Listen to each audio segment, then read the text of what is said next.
of the finality of the prophethood or messengerhood of Allah on Muhammad sallallahu alaihi wasallam is liyuzhirahu. He established it. He didn't only preach it. I quoted the example of Republic of Plato,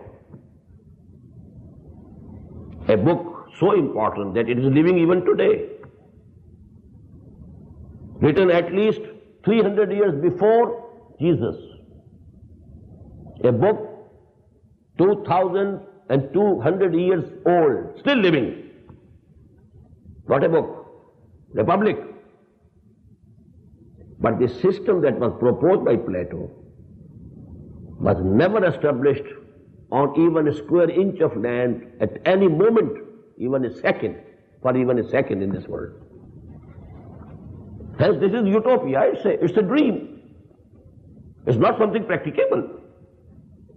In the same way, had Muhammad sallallahu alaihi wasallam given the whole socio-economic system in the form of a book only, it couldn't become an argument.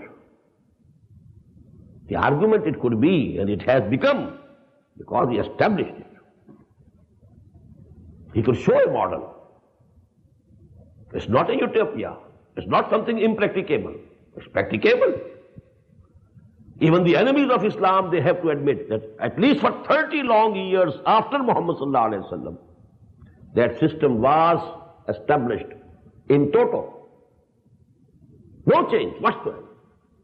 And that is why the Prophet himself called it Khilafa ala minhajin nubuwa, Khilafa in the footsteps of Nubuwa. The same system. While democracy, the dream of which was seen by Plato, never existed. Even the democracy of Voltaire and Rousseau never established up till this time.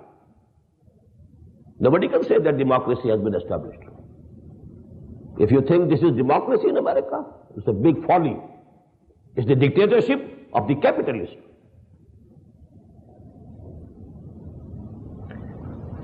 Even the Soviets used to call their system Soviet republics. Were they republics?